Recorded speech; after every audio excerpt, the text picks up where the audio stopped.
What if I told you that Cristiano Ronaldo only joined Manchester United because the team couldn't sign Ronaldinho, and that the first real encounter between these two giants happened in a surprising way? Stick around until the end because this story is insane. But to understand this meeting of monsters, we need to go back to the context of 2002. That year was crucial for world football and completely changed look at this man Ronaldinho, so goddamn raw. Look at this guy. Look, 2003, Ronaldinho oh my. was leaving PSG for Barcelona for 30 million euros. He had just conquered the world the previous year, winning the 2002 World Cup alongside Ronaldo and Rivaldo. That trio of three enchanted the planet. At that time, Ronaldinho was already seen as one of the best in the world, with that unique style, always smiling, making disconcerting dribbles and passes that nobody else could see. On the other side, we had Cristiano Ronaldo, just 18 years old. He played for Sporting Lisbon, where he had excelled in the youth ranks. He was considered an interesting prospect, a skillful boy, but nobody, absolutely nobody at that time, imagined what he would become. Nobody could have predicted that this young Portuguese player would become one of the greatest in history. Now, check out this crazy fact that many people don't know. Sir Alex Ferguson's Manchester United desperately wanted Ronaldinho in the summer of 2003. Look at his exercises. Was obsessed with the Brazilian and why was you know Ron, bro? He's so when good, Ronaldinho chose Barcelona. He's it was a so huge disappointment for United. And here's the detail that changes everything. I know Neymar. Cristiano Ronaldo was literally Plan B. That's right. If United had gotten Ronaldinho, they probably would never have gone after young CR7, R. Ferdinand himself, the team's defender at the time, always smiling, bro. He's doing what he loves. He said that Cristiano was lucky that his signing was only due to the disappointment of not having gotten Ronaldinho. Wait, that's Nike commercial. Just imagine the fate of world football depended on that frustration. But Ferguson needed a creative reinforcement and went to watch a friendly against Sporting in August 2003. In that game, an 18-year-old kid wearing the number 28 shirt destroyed United's defense. Dribbled, created plays, and humiliated the veteran. The Manchester players themselves went into the locker room asking Ferguson to sign that kid.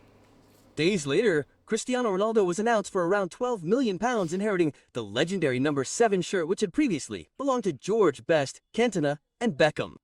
Speaking of the first meeting between Ronaldinho and Cristiano, it probably happened between 2003 and 2004, when both were already at their new clubs.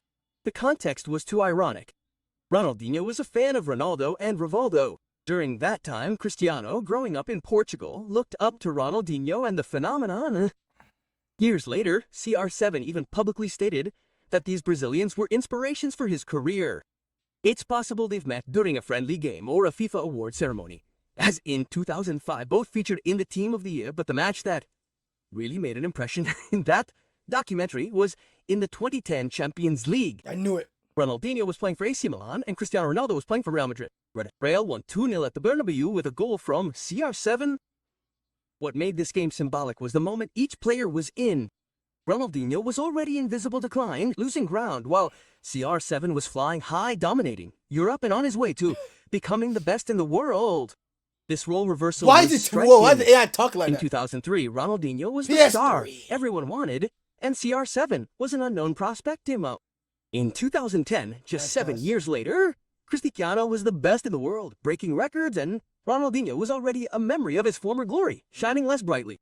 Their destinies could have been completely different. If Ronaldinho had gone to United, maybe Cristiano would never have set foot there, never been polished by Ferguson. Maybe he would have gone to Barcelona. Can you imagine?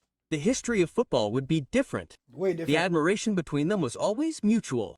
CR7 always said that Ronaldinho was an idol. And Ronaldinho, years later, greatly praised Cristiano's absurd professionalism, recognizing qualities that he himself admitted he didn't have to the same extent.